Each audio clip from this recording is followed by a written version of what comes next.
Merry Christmas, Damascus Road. My name is Mendy, and I'm really glad you're spending time with us. You've probably figured out by now, we're meeting virtually this week. We hope this gives you more space to enjoy the holidays with your friends and family, and it gives our incredible volunteers and staff a true rest. So while this service might feel a little different than what you're used to, would you lean in with us and see what God might be speaking to you today? Here at Damascus Road, we believe that God's love and power transcends all things, even technology. So if you're willing to be curious, honest, and open, God can meet us right where we're at. For some, that might mean you're watching at home with your family. If that's you, make sure to download our DR Kids activity guide, which includes some fun ways to keep the littles engaged with this service and some great conversation starters for later. For others of us, we're watching on our own. Maybe you need a moment of peace after a crazy holiday week, or maybe watching solo's norm for you. I want to remind you that wherever you're at today, God can meet you in the midst of it, and in fact, He wants to meet you there. So are you ready to lean in with us? Hey, I think I hear Andy and the team. Follow me.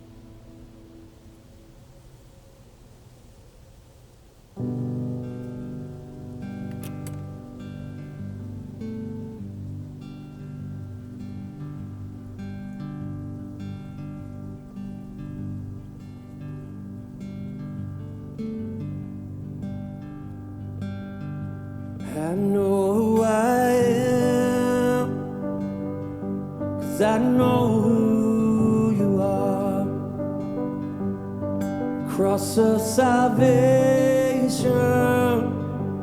was only the start. Now I am chosen, free and forgiven. I have a future, and it's worth the living. And I wasn't made to be tending a grave. I was called by name, born and raised back to life again. I was made for more. So why would I make a bed in my shame when a fountain of grace is running my way? I know I am yours, and I was made for more. I know who I am, 'cause I know who you are.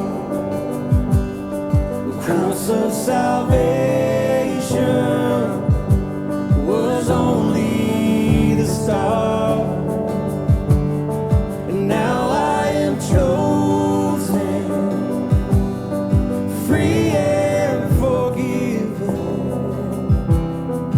I have a future, and it's worth the living.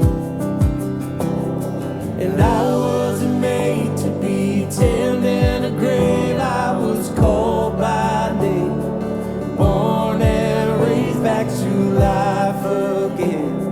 I was made for more. So why would I make a bed in my shame when a fountain of grace is running my way? I know I am yours. I was made for more.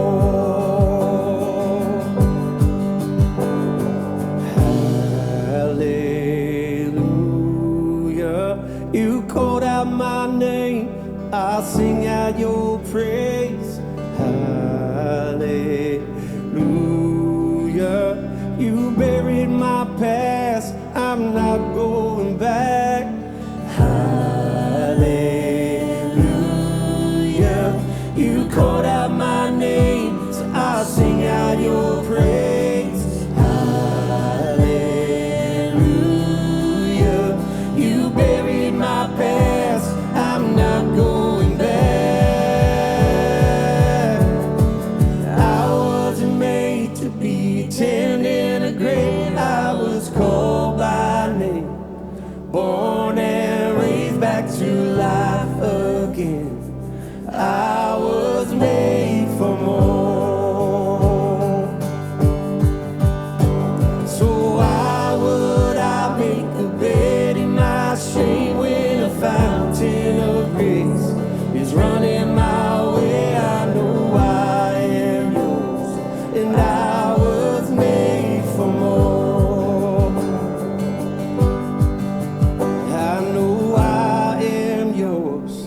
I was made for more.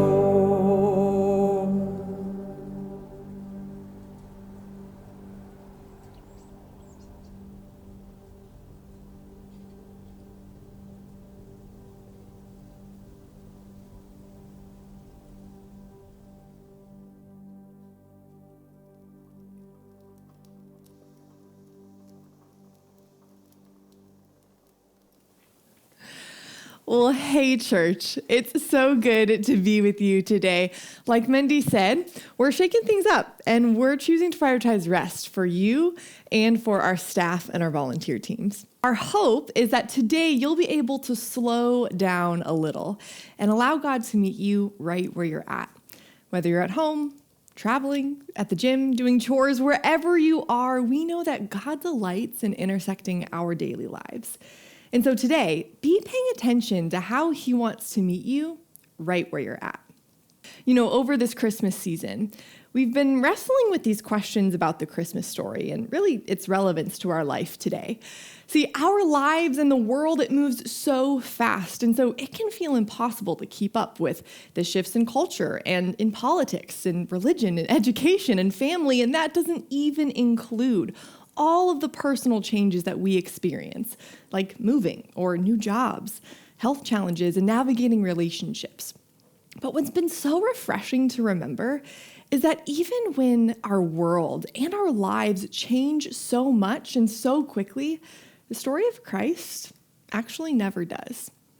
And now at first, that doesn't seem like it makes sense, right? Like, how could this stagnant event that happened all of those thousands of years ago, how could it affect my life today when it feels like my life is changing faster than I could keep up with? How could that story keep up with my life? But one of the things that we've been learning is that Christ was born into a world that felt just as chaotic as our own. The political oppression of Rome at the time, it instilled fear and anxiety into all sorts of people. There were even mass population displacements because of what Rome was doing, and Jesus' family was extremely poor. And at one point, they were actually refugees early in Jesus' life because of the threat to their lives back at home. And Jesus' birth, it actually signaled something that was needed in the midst of all of that chaos thousands of years ago. But I think it's the same thing that's needed in the midst of our chaos today, and that's hope. See, hope is the promise that things will not always be how they are right now. And hope is more than just longing for things to be different. Hope is really the confidence that things will be different. And through the birth, life, death, and resurrection of Christ, we see that even when things are constantly changing, even when the world feels chaotic and out of control, even when my life feels like it's falling apart, the hope Christ offers is that things will not always be like this. When Christ enters into our chaotic world, he doesn't leave it that way. He actually works to transform all things into something restored, something made whole, something beautiful. So what does that mean for you and for me today? Well, if we choose to accept the hope of Christ in the midst of our chaos, then we get to experience that transformation in our own lives. We get to live in the midst of hope. And now, I want to be clear. Experiencing the transformation of God in our lives, it's not like a magic switch that just makes all of our pain go away, or it instantly calms the chaos of the world around us. Remember, hope is the promise that things will not always be this way. Transformation, it's a process. 2 Corinthians 3:17 explains it like this. The Lord is the Spirit, and where the Lord's Spirit is, there is freedom. All of us are looking with unveiled faces at the glory of the Lord as if we were looking in a mirror. We are being transformed into that same image from one degree of glory to the next degree of glory. This comes from the Lord, who is the Spirit. The author describes the process of being transformed as a process of degrees. We move from one degree of glory or transformation to the next degree of transformation. But transformation doesn't mean that pain and chaos changes overnight, or that if we're still experiencing pain and chaos in our stories, then we're not experiencing transformation. Rather, transformation is what happens when our changing and painful lives encounter the hope of Christ. Transformation restores things to be how they were intended to be. Transformation makes things whole. Transformation makes beautiful what was broken. And just as God works this transformation in our lives, God actually invites us to carry this transformation into the world around us. Check out what the biblical author says as he continues his thought in 2 Corinthians 4, 5, and 6. For what we preach is not ourselves, but Jesus Christ as Lord, and ourselves as your servant for Jesus' sake. For God, who said, "Let light shine out of darkness," made his light shine in our hearts to give us the light of the knowledge of God's glory, displayed in the face of Christ. And I love where it says, "Let light shine out of darkness." I don't know about you, but the pain and the chaos that I experience in my life and that I see in the world around me, it seems really dark, hopeless. And yet, God calls his people, those of us who have accepted the hope of Christ, to shine in the middle of that chaos and darkness. And the light that shines from us, it's the transformational work that he is doing in us and through us to the world around us. We get to be the carriers of light and transformation that our ever-changing world really needs. Now, I don't know how all this hits you, but I know for some of us, the challenge is not seeing the darkness around us, right? Like, we're all pretty aware that the pain is there, that the world feels chaotic.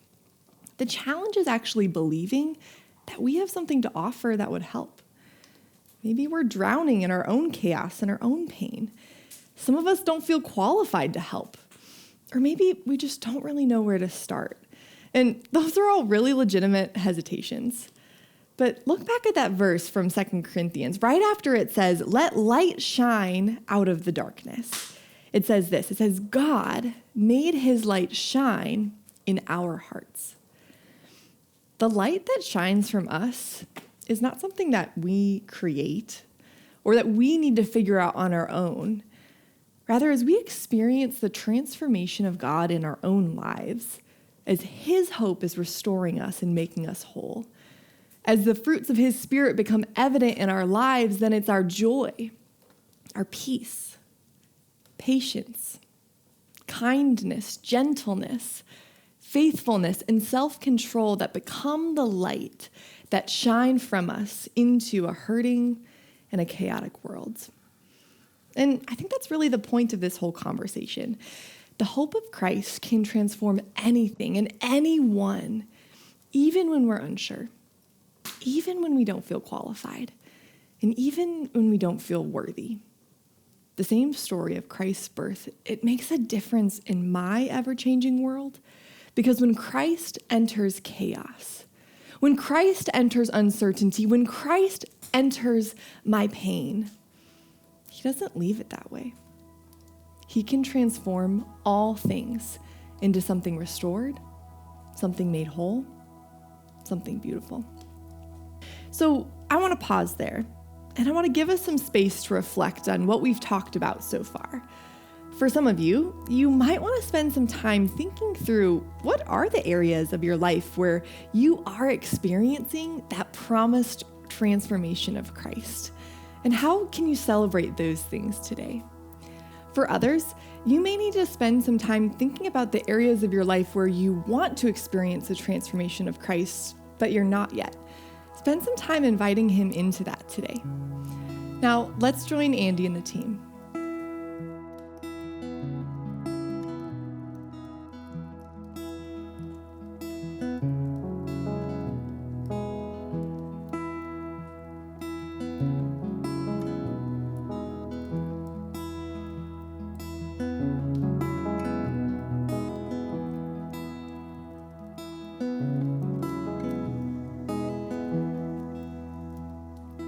You gave your life for mine, nailed to the cross, you crucified.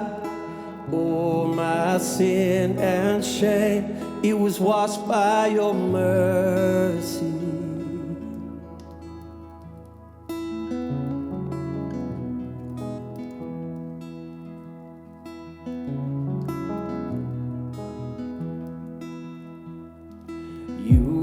the treasure I find, more reason for living. So let my life become an offering to the one who is worthy.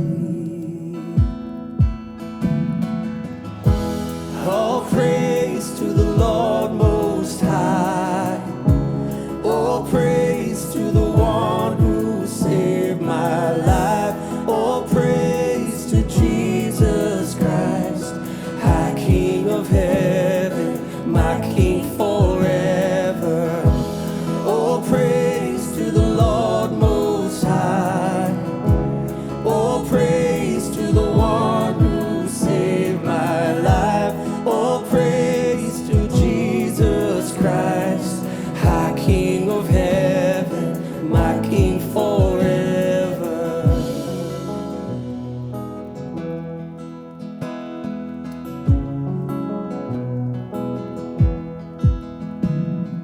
You stormed the gates of my heart.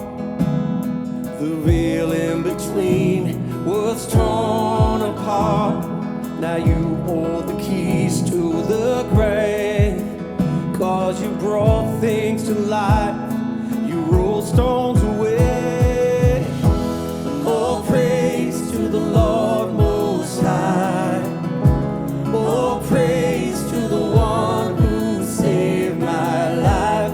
All praise to Jesus Christ, High King of heaven, my King forever. All praise to the Lord Most High. All praise to the one who saved my life. All praise to Jesus Christ, High King of heaven, my King forever. My King forever. I lift my hands, I lift my hands up.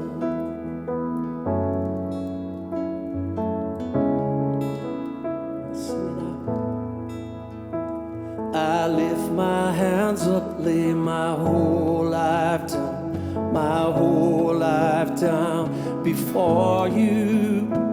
I lift my hands up, lay my whole life down. My whole life now is for you. Sing. I lift my hands up, lay my whole life down. My whole life down before you. I lift my hands up, lay my whole life down.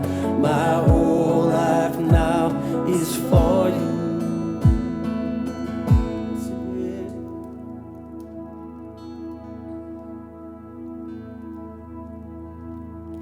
So take me on a deep dive into your heart. Show me every detail and veil all that you are. Take me on a deep dive into your heart. Show me every detail and veil all that you are, all that you are.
How was it spending some time thinking about what Christ transformation looks like in your life?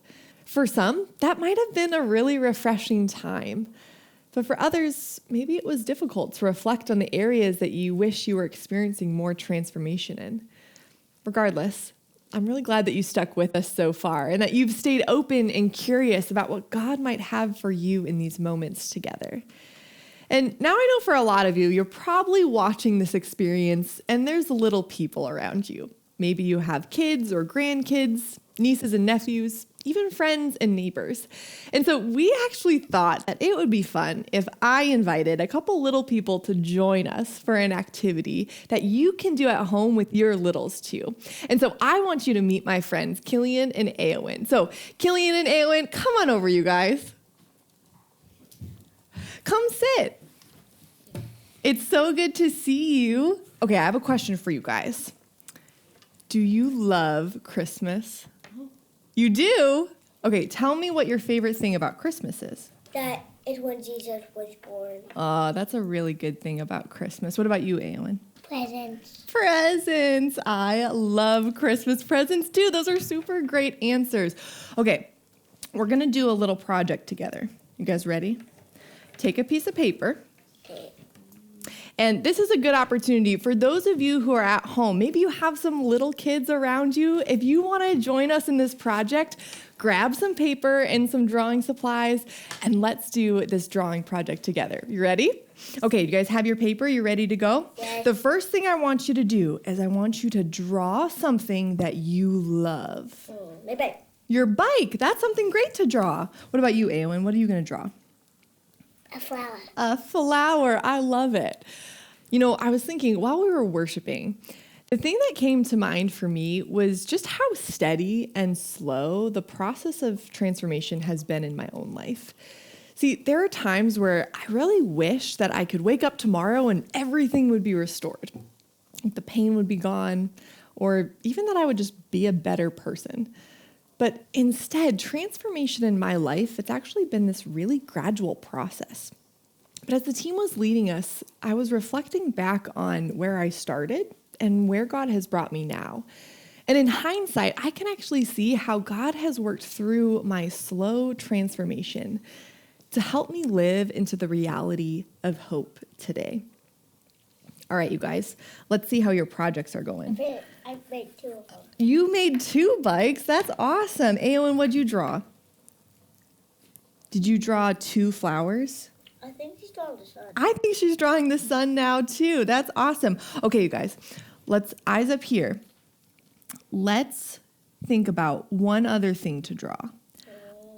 Ooh, I want you to think about someone that you love, and I want you to draw them. You want to draw your brother? What about you? Who are you going to draw? Mama. Mama. I love it. Okay, you guys work on drawing the person that you love. I wonder if all of us need to consider what it looks like to be open about what God is in the process of transforming in our lives, even when it's really slow. Because I think it can be easy to think that we're not good enough yet, or we haven't been transformed enough yet to tell others about the hope of Christ, about the transformation that's going on in our own lives. But remember, the light that we get to share, it's not about us. It's about what Christ is doing in us. It's about the work that he is doing in us. And we get to share that work with those around us. Okay, you guys, let's see your drawings. Killy, what'd you draw? My brother. And then bike. You drew your brother and 2 bikes, so you can share your bikes, something that you love, with your brother. That's awesome. What about you, Eowyn? Did you draw flowers? And then is this you and your mom?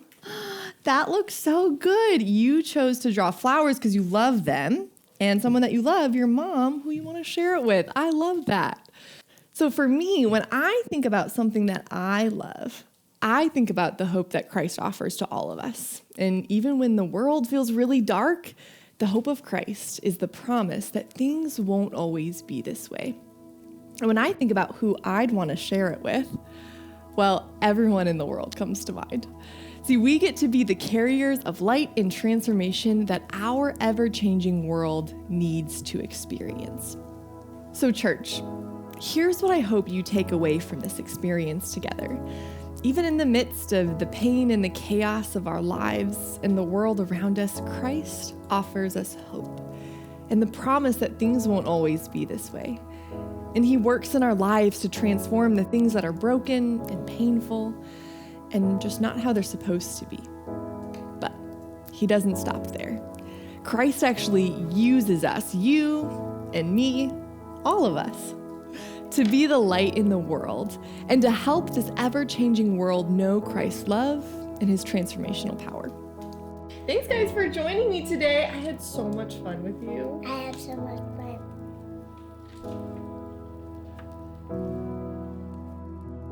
I love how Pastor Faith has reminded us today that Christ is exactly what this ever-changing world needs. His love and transformation is here for us forever. If you've been through this experience with us and are wondering what it could look like to take a step in experiencing the transformation of Christ in our ever-changing world, reach out to Pray For Me at Damascus.com, and our team would love to talk with you about what that could look like. For others of us, this conversation has prompted us to wonder, what are the spaces and places in my world that need to know the light and hope that I carry? In an ever-changing world, how does my story of transformation through the power of Christ bring hope to real people with real pain? These are such great questions, and honestly, we don't have cookie-cutter answers for you. I wish we did. Wish there was an easy way. But I do have some suggestions on where you could start as you wrestle with these important questions. A great step might be to join a life group. Life groups are a fantastic place to dig in and figure out what God is calling you towards alongside other people who are doing the same thing. Or maybe your next step is to jump in and join a serving team. Some of us need to find the answers to our questions by doing something. And if that's you, joining a serving team at DRCC might be a great place to start. Wherever your next step is, I hope this service was refreshing to your heart and soul. A lot is going on in the world out there. Not all of it bad, but it can be overwhelming to know how we can make a difference. Remember, church, you are a carrier of light and hope that this ever-changing world needs to see and experience. Your presence and your actions matter. This week, our prayer for you is that you're able to share the love and hope that you have experienced in Jesus. We'll see you soon.